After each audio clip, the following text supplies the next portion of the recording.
we will discuss about impact of inflation. You may recall that in the last lecture I took a definition wherein we defined inflation as a sustained tendency for the general level of prices to rise over a period of time. Now, you may recall that this means that the inflation is not a one-time increase in price, and it is not confined to one or two commodities. Rather, there is a tendency for the general level of prices to rise over a period of time. In some cases, it may last for several months and 4 or 5 years, in some cases 2 years, in some cases, but it is more than 1 year. Yeah. So, so if that phenomena is occurring in economy, we describe as inflation. Now, inflation is a kind of disease, and you know that in kind of disease there is a spectrum. On the one hand, we have cancer. Another is that the cold, basic, the so, and it is considered to be enemy number one for the economy. For instance, if the prices start rising, then the government will apply all its measures using monetary and fiscal policy to control it. So that is why inflation manifests itself in various, and there are some types of inflation. As I told you that the vocabulary to describe inflation is very colorful. But we'll take up three types, so which will capture the various kinds of inflation which are used in the book to describe inflation. The first type we can call low inflation. Second is we can describe as galloping, and the third one, which is the highest form, when the prices rise too much in the economy, they described as labeled as hyperinflation. Now, low inflation is a phenomena where prices are rising slowly and predictably. There is no uncertainty about rise in price. And I'll discuss in impact. If there is too much uncertainty about price rise, then it creates problem for all the participants in the economy, be it consumer, be it producer, and like that. So prices are rising in a predictable way and less than 10%, single digit. So there's no problem in the economy, and a single digit maybe 1 or 2%, 3% in developed economy, or like in India, reported inflation rate in India is 4 to 5%. As I told you, the RBI has a mandate of the 4% plus minus 2, that is, it may be 2% or 6%. It tries to control it, but you know that we have, so if it is less than 10%, there is no issue as such, and people trust money. And please remember that rise in price, when prices are rising, then it means that the value of money is also decreasing. So there is an inverse relationship between higher the price, greater erosion in the value of the money. So that is why there is no problem in, but if low inflation is the not controlled, the prices, then it may snowball into galloping inflation. That is why government is very careful in containing the prices. It applies the tools of fiscal and monetary policy to combat rise in price, because all other efforts will be nullified if the prices start rising, and that creates a problem, because that is why in literature it's described that inflation is the enemy number one for the economy. There are various enemies, but inflation is considered to be enemy number one. Then the second type of inflation is called galloping inflation. The word galloping, you can understand the terminology from where it is originated. So, and in this case, inflation is more than double digit or even triple digit. So even double digit and triple digit inflation, economies have survived. Uh, Especially in countries where the weak governance is there, or in the wake of war or revolution, some extraordinary situation is there. Either is on account of that the governance is not good, or the economy is recovering, or it is during the war or revolution. The economies have experienced this type of inflation, and Latin American countries like Brazil, Mexico, and other in early 70s and 90s they have experienced, and even Israel has experienced this rise also after the wake of this Arab-Israel war in 70s and later on. But and when the prices start rising to that this level, then contract get indexed. Index means that, for example, wages may be linked to the price rise. So, for instance, if the price rises by 15%, the other thing may also be so. But not everything can be indexed. And if everything can be indexed, that if prices rise by 10%, everything increases by 10%, there will be no problem as such. So, in this situation, financial markets wither away. It does not function well because for example, rate of interest, which is quoted in nominal rate, that does not take into account inflation. So if a bank is providing money at 15% and rise in inflation is 12%, so it means that a real term it is getting 3%. But if the prices start rising and inflation becomes 20%, just an example, so and it is charging only 15%, the real term it is getting 5% real rate of interest, minus 5%.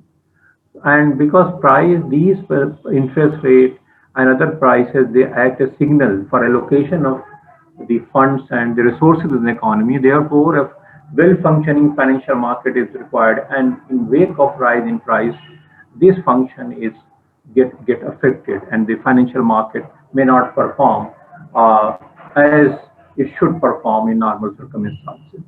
And when prices start rising, then people start hoarding goods because they fear that if they do not buy now, they will have to pay high price in future. And the lenders may be fearful that the rate of interest the charge may not keep in rise in price. So therefore, they may be very chary of lending money at nominal rate. In some countries, what has happened that in order to overcome this, they have tried with indexation. That if the price rise, then this is the 2% plus rate of inflation. So if 4%, then in some cases floating rate arrangements have been made that takes into account, but that is not a solution because that undermines the government's ability to control rise in price. If everything gets indexed and price rise, and therefore everything changes, then you are changing the measuring rod. The price is a measuring rod, and you are changing this. And when the measuring rod changes every now and then creates a lot of uncertainty. So, a situation galloping inflation, economy, if the economies have survived even galloping inflation, and they have come out of this thing, but it needs resolve on the part of government and use of dexterous use of the monetary and fiscal policy which government has to employ in order to contain it. Now, but if galloping inflation is not controlled, then it may turn into a hyperinflation, which is, as I said, is cancer to the economy. Whenever this happens, then the economies are completely wrecked, and it is like a requiem for the economy, swan song for the economy. Economies, so the currency has to be changed. So how we define hyperinflation? Hyperinflation is that when the rise in price is 50% per month. And please remember that there's the rule of 72, which says that if anything is rising, for example, rate of interest is 8%, and how much time it will take the money get doubled. So it will be take 9 years. So if price rise by 50% implies 100-fold increase in price over a year. and more than 2 million fold increase over the year. You can understand the effect of compounding, 50%, so it will turn out to be. If it is not, so prices rise by millions and even trillion% per year, most deadly and cancer to the economy. In this system, when this happens, the monetary system completely collapses. The monetary system does not work at all. People do not accept the currency of the country. It, the earlier example of this type of inflation is Germany after the Second World War, and more recently in Zimbabwe, which has experienced this hyperinflation. And Zimbabwe has the distinction of printing the highest denomination currency note in the history of currency. So the and other examples are also there, like the time in Zimbabwe. What happened that it took only 24 hours for price to get doubled. You know, the in Zimbabwe in recent times, and in Yugoslavia also in 1994, it took only 1.4 days to get price to get double, and like that. So in days, and in 1946 in Hungary, it took only 15 hours to price get double. Like, if you sleep it and in the morning everything will become, the price will become double. And in Germany, what happened that when people move from one shop to another shop and then come back, when you come back, the price have gone up even. So entire life saving could not fit a chewing gum in Germany.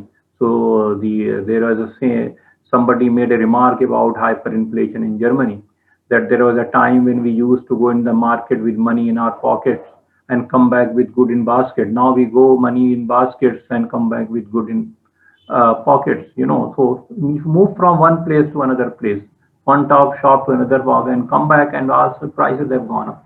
So it's completely, the economy is, cannot function, and complete is the utter lack of faith in the currency of the country. And naturally, in order to revive, the currency has to be changed, and everything has to be started afresh, and with the fiscal and monetary policy tool. And that is why when this happens, the rationing takes place, and so many things. That is why when the Zimbabwe was not able to control rise in price linked with the dollar, and the dollar was rationed. People would sleep in front of the banks, and in the morning they will get a minimum amount. So everything gets rationed. The complete is plays havoc with the economy, and like this situation.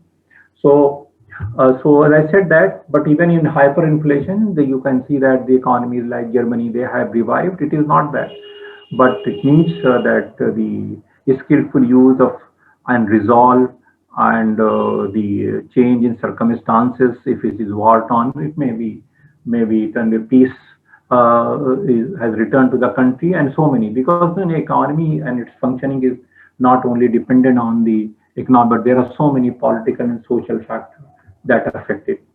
So it is completely this hyperinflation. You may have heard about Lenin.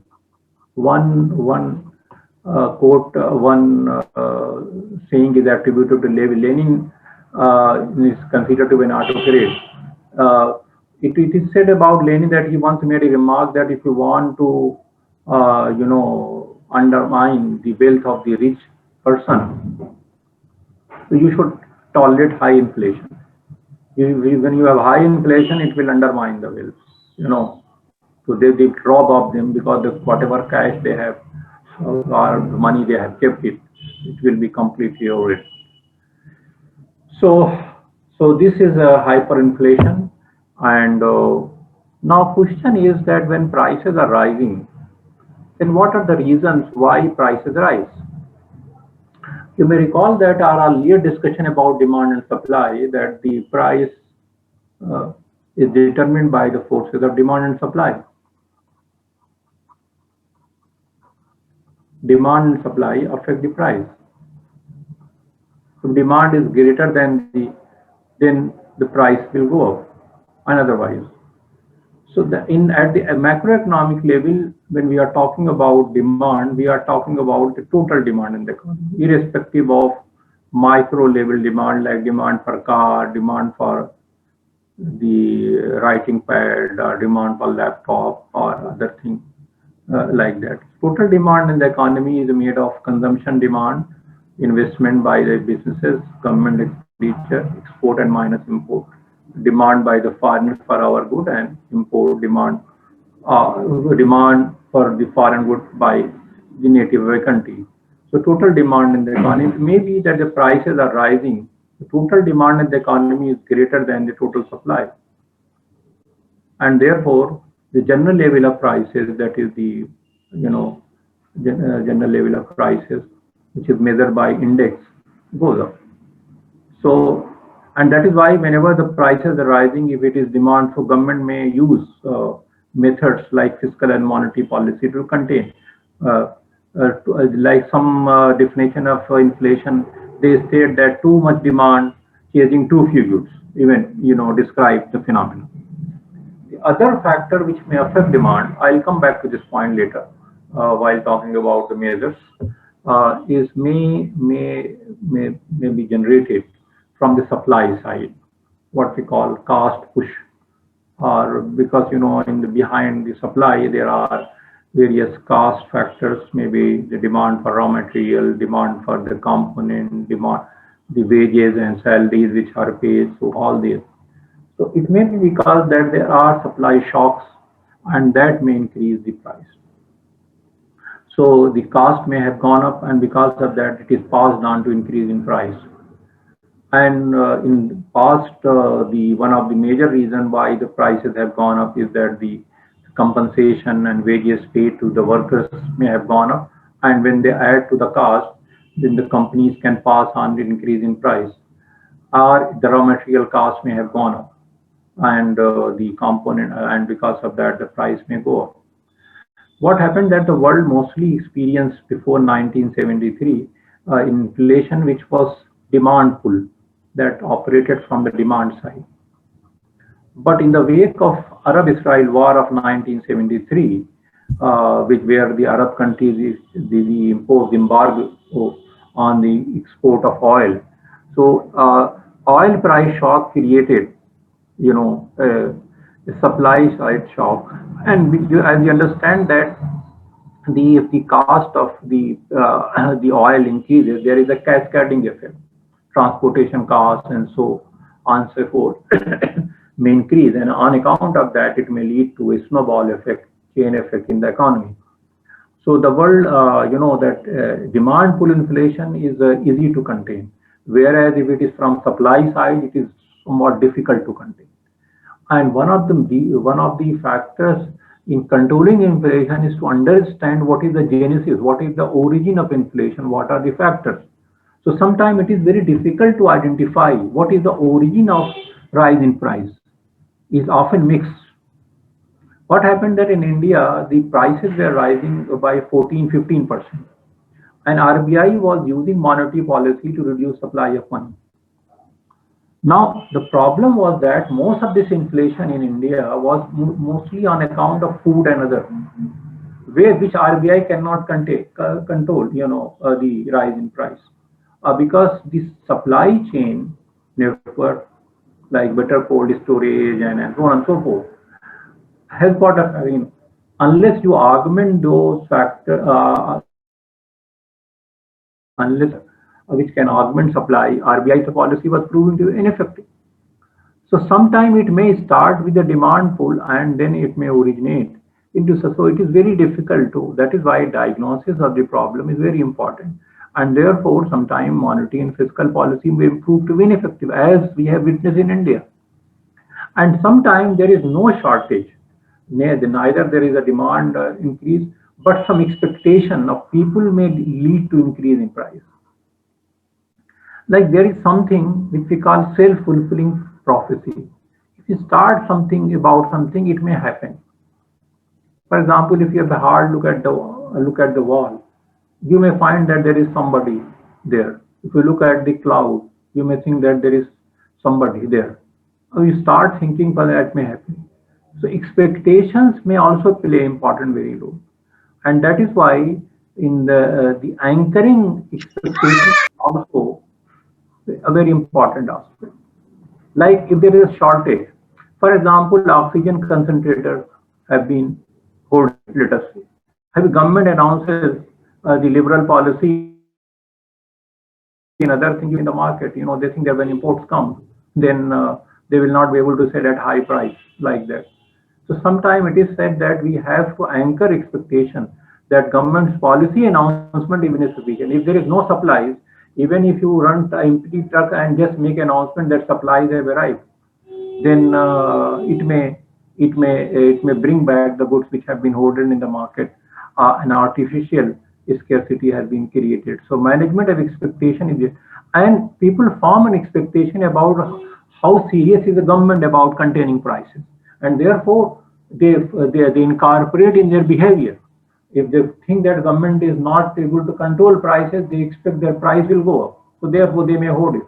So that is why they announce the government's track record in managing the economy tells about the its ability to contain it, and therefore leads to the formation. But expectation and its management is a, and as I have told you in microeconomics, that there is entire school of thought which calls that rational expectation. Before the budget is announced, for example, and people think that government may, so they already form an expectation, and by the time budgets and measures are announced, people have already taken the action. So governments may not be able to play an important role in that. So expectation and its anchoring is very important in. Now, why inflation matters is that inflation creates various kind of distortion in the economy, and therefore understanding its impact is important. Because you know that if inflation, it is said that average person is neither helped nor harmed by inflation. But you know that not every person is average, isn't it? If everything is average, then there will be no harm. Some people gain, some people they lose. So in so it is a zero non-zero sum game, not a zero sum game. So so that, but it is not the case. Some people gain, and because, for example, there are various people whose salaries are not indexed, or a price rise is not indexed, like dearness allowance and other. They may affect it. Those who have fixed income, fixed, and so they may suffer. Similarly, those who lend money, they all they I have already told you that if they have not taken into account because the prices, then the rate of interest which they will get will be lower. So the lender may suffer, borrowers often gain. That is why if prices are rising, government has borrowed money even. So government may be at advantage because it will have to, in real term, it will have to pay lower rate of interest. If they borrow now, they will have to rise. So, and that is why when the lenders and borrowers, so the functioning of financial market may be affected because of that, and like that. So that is why there is a kind of redistribution which takes place among the various groups in the economy, and also distortion is created. What do I mean by distortion? Distortion means that some prices may rise, some prices may not rise. For instance, let me ask you the question: price of bread and price of fodder, चारा जो जानवरों को खिलाया जाता है, ठीक है? So fodder. So so price of fodder should be higher than the price of bread or not? Naturally, the price of bread should be higher. I am not talking about imported fodders and other things. घास वगैरह जो. So what happens then when prices start rising? Government tries to use essential commodities like other fare, and they try to control the price of bread. Okay. And India, mostly the bread chapatis are homemade, but in other countries they are bought in from the bakery. You know, like the women folk, they do not make chapatis at home. You know, it is only the mostly Indian and in some cases Mexican, another way can be made. Otherwise, people buy from bakery. So government tries to control it. So normally, so some price may rise and some price government may try to control it because essential. And that is why price, the relative price may go out of line. So in when after the breakaway of USSR, various US European countries, they gain independence and they move to market economy, prices started rising. So government, in order to control prices, they put a ceiling on the price of bread that you cannot charge more than this on the bread. And what happened that the price of bread went down in comparison to the price of fodder.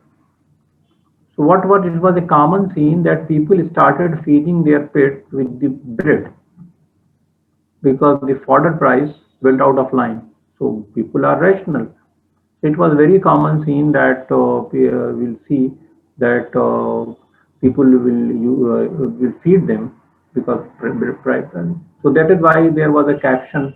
There is something called bread line. So because of this rationing, what happens that a distortion is created when prices. Or if everything moves in line with this, because in Latin American countries, what has happened in the recent time that they have gone with the full indexation. That everything every month government will announce and then all the prices will move in proportion to that, but that experiment is bound to fail because you know that then the resolve to contain the prices and other things like full indexation. So full indexation is not possible in some.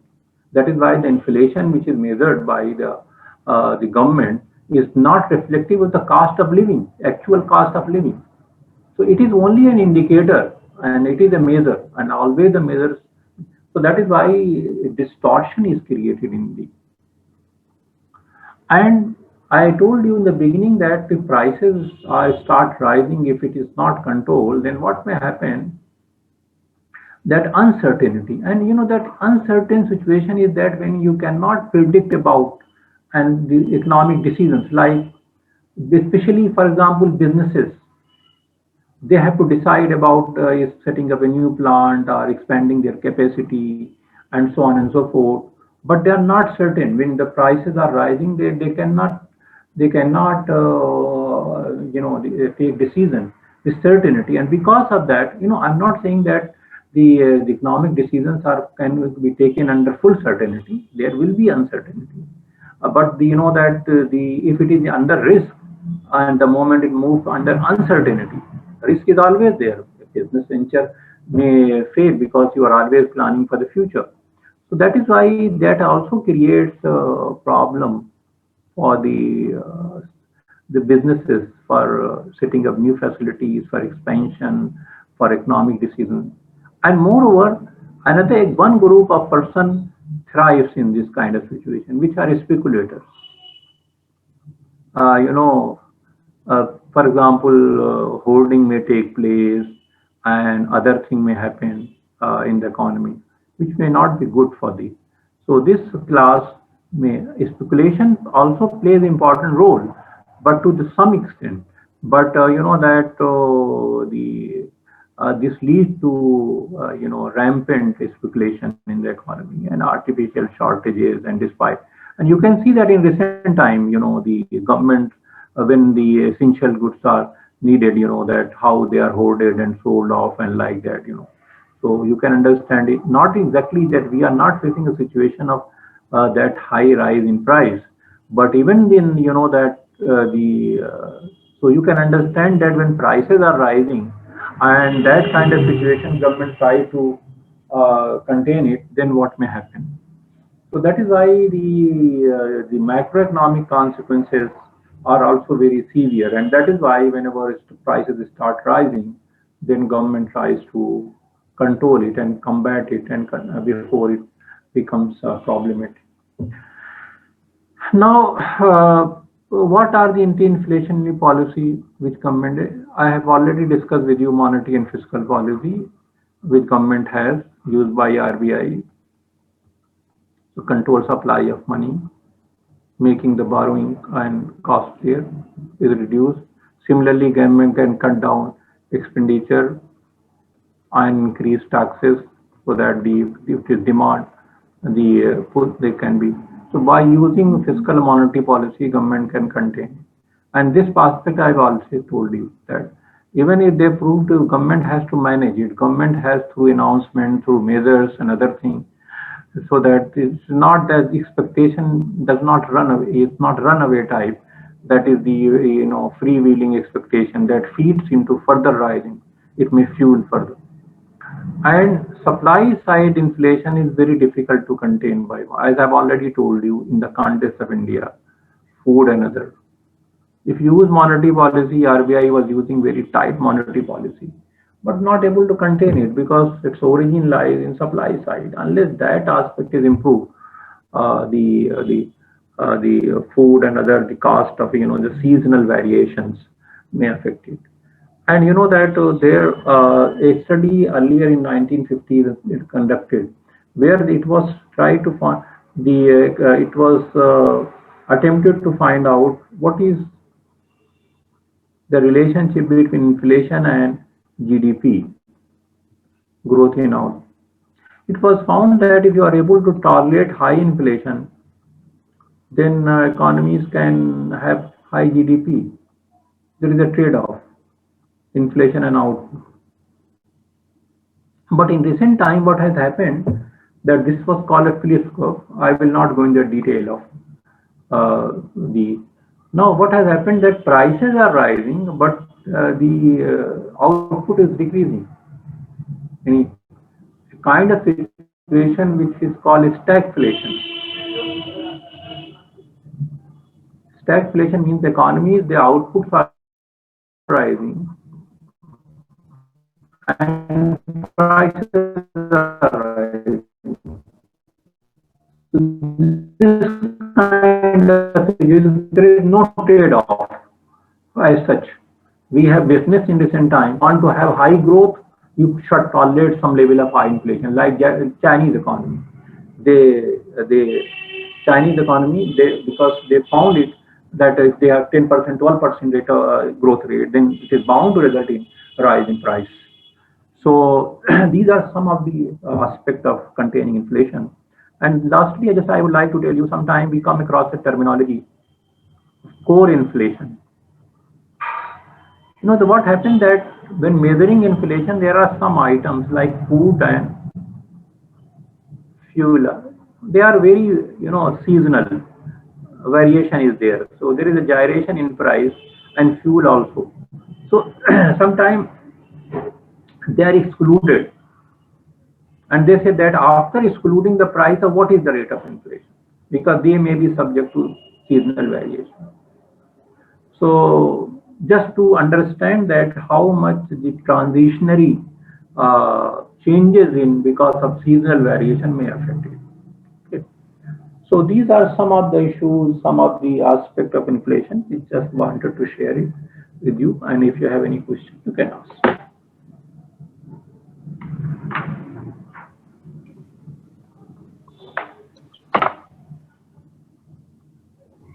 Excuse me, sir. Yes. Sir, I have a question from the previous unit. Can I ask? Previous unit. Yes, you can ask. Sir, I was studying the break-even point analysis, and in it I did some research, and I came to know that there is a case when the firm is below break-even point, but the firm is still increasing the prices of the goods, sales prices. So when it can happen, and why may the firm do so? That break-even, you should understand the concept of break-even. The situation of no profit and no loss, which is taken there. Okay. So how, and here, if you look at the formula itself, that is, I think, accounting Professor Javed Akhtar is taking. One important aspect is fixed cost, isn't it? Isn't it? Yes, sir. The contribution margin, which is there, isn't it? So one thing about that, how much, that in whether you want to raise price or not, there is a concept which we already have studied in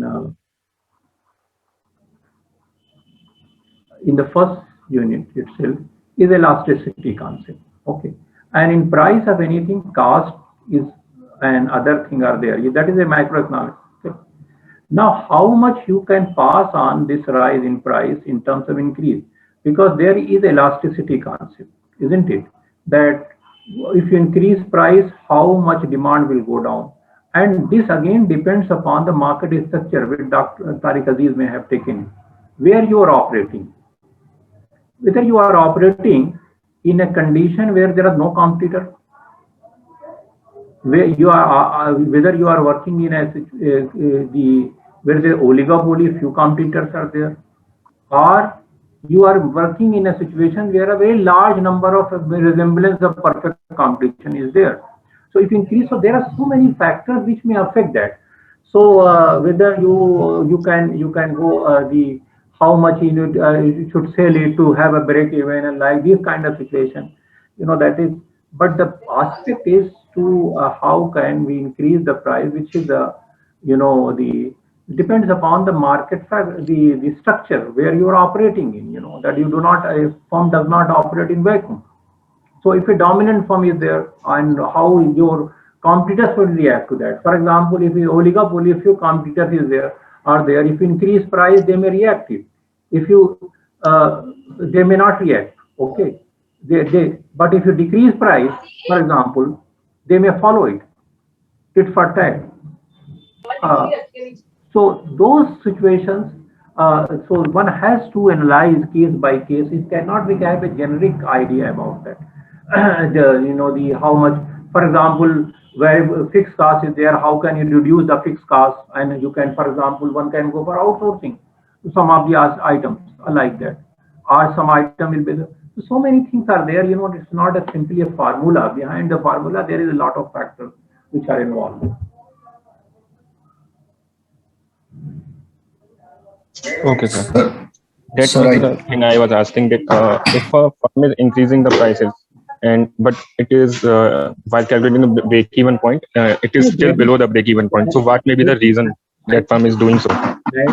In accounting, the point is very limited. Okay, you have to just find out the number. Okay, so confine it to that. Okay, in economics, we have to look at these aspects, and decisions are not taken only on accounting number. Okay, decisions are taken based on so many other things, which I have told you, isn't it? So that is for your exercise. That is enough.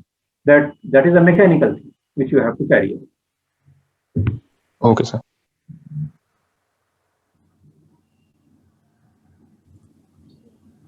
Ask a question? Yes.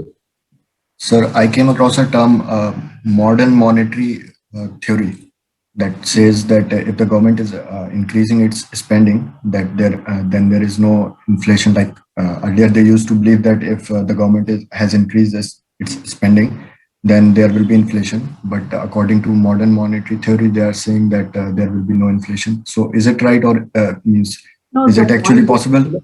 Yes, I completely agree.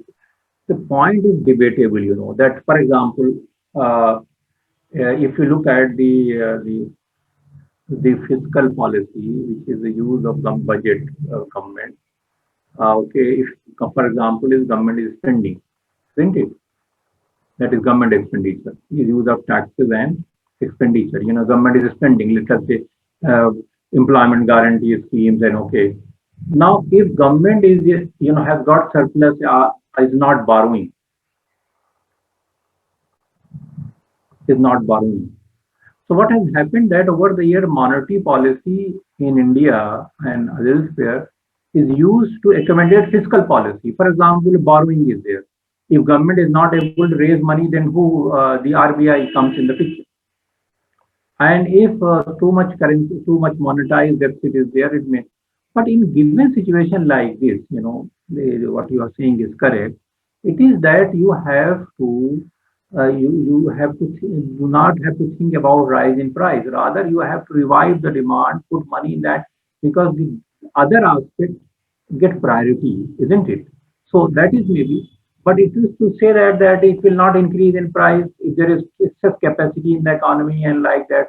So whether the borrowing of government is is all the from the market for that matter, it's not monetized, to what extent, that will determine it, whether it will increase price or not in the long, like that. So we cannot give a, in economy, there are so many factors which affect it. Otherwise, there is a monetarist school of thought which says that MV is equal to PT. That if you velocity and and if you increase price, it will lead to increase in, if the money supply, it will increase to price. And there was a person, his name was Milton Friedman. Okay, the quantity theory of money. This equation is a so that if you increase it, it is called. But that point, as I said, that fiscal policy in given situation that you have to revive the economy using it. Maybe that when there is a so less in demand in the economy, price may not increase because people have less money to, and that is why government's role is important. And in this situation, that is why it is recommended that government should not apply the normal economic prescription in this extraordinary situation. So to some extent, what they are saying that is contingent upon the current situation.